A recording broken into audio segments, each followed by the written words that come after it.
Here's Tony with a look at the brand new BMW 318 IS. I never thought the day would come when I'd call a BMW a bargain, but that's what the 318 is for sure. Price is usually something we mention near the end of our tests on driver's seat, but with the 318 IS it's the big news, so let's get it out of the way first. For $27,000, the price of many an optioned-up Japanese compact sedan, you get a BMW that has almost all the attributes of its more expensive stablemates. When I heard that BMW was going to bring a car in at this price, the first of this mark for under $30,000 in several years, I thought it'd be a real stripper. Nothing could be further from the truth. The 318 IS has a nice sporty power plant, excellent sport suspension, alloy wheels, power windows, air dam and spoiler, and just about everything you'd expect in a thoroughbred sports sedan. It even has heated power mirrors and central locking.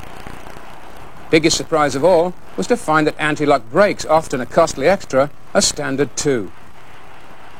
With only a few hundred destined for Canada this year, the 318 might be hard to find, and we could have another Miata situation on our hands. It's true that the car suffers from the cramped cockpit of all 3 Series Bimmers, but few who'll buy this 2-door car will care about that. If you really want room for 4 or 5 adults, you'll be looking at something else anyway. It's a boxy little car, but it's every inch of BMW, and beautifully finished inside and out. The shape has been with us for some years, and a new model must be on the horizon. But let's not worry about that while we can get one at this price. What BMW has done is taken its 325 IS that has been creeping up in price in recent years and dropped in a 4-cylinder, 1.8-litre engine. I found the 134 horsepower 16-valve twin-cam unit to be almost as smooth as the 6s, if not quite as powerful. It also seems to pull better at low revs than most Japanese 16-valve engines I've been trying lately. BMW says the car will hit 100 kilometers per hour in just under 10 seconds, but I think they're being conservative. Although I didn't try it in my brand new test car, I'd be surprised if I couldn't hit the mark in 9 seconds or so. A 5-speed transmission is standard, and it's well up to BMW's usual excellence in this department. I suppose it shouldn't be any surprise that the car handles well. After all, it is a BMW. The firm's motorsport division has obviously been at work on it, and the car ends up handling a lot like the legendary M3. There are a couple of clues to the 318 motorsport division heritage. The famous coloured stripes adorn its leather-rimmed steering wheel and similarly trimmed gearshift knob. I wish BMW had trimmed the interior in something a little more subtle than the grey plaid of our test car. German makers seem to like this plaid. Perhaps it's some little-known Bavarian tartan, and I've even seen a new Mercedes 500 SL trimmed like this. The front seats are really comfortable though, and very supportive. Toss this car through the turns and there's no way you'll get thrown from side to side in the cockpit. Anyone familiar with BMW instrumentation will feel at home with the arrangement in the 318. Everything is well placed and controls are easy to reach. The driving position is also just about perfect. At $27,000, this puts BMW into a market slot it abandoned some years ago.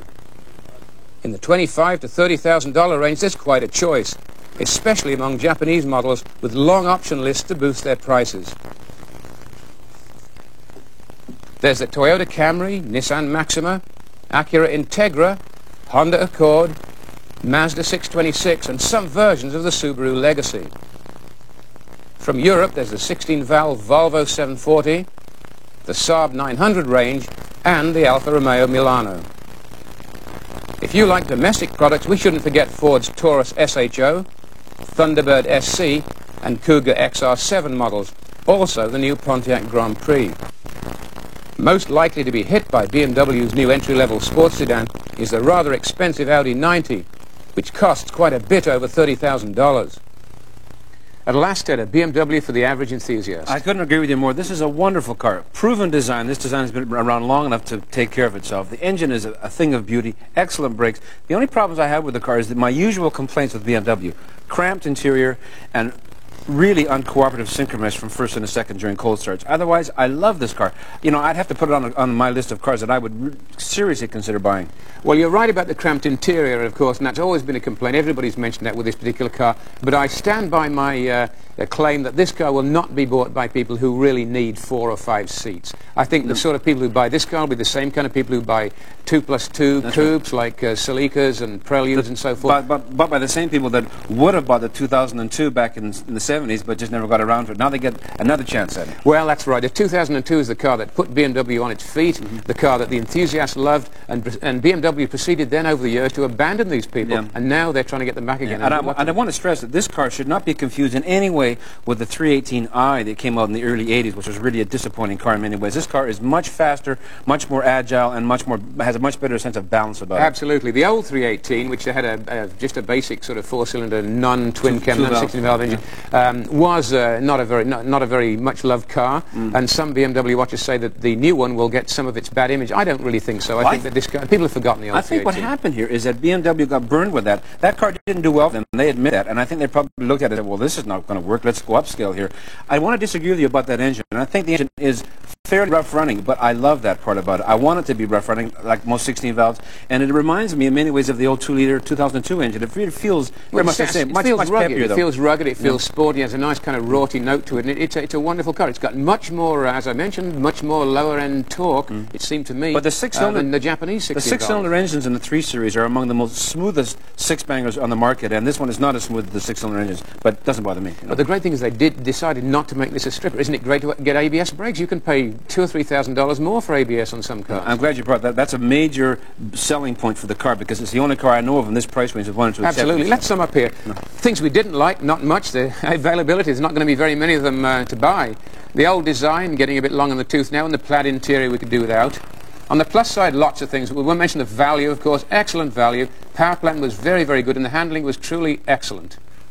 And we'll be right back.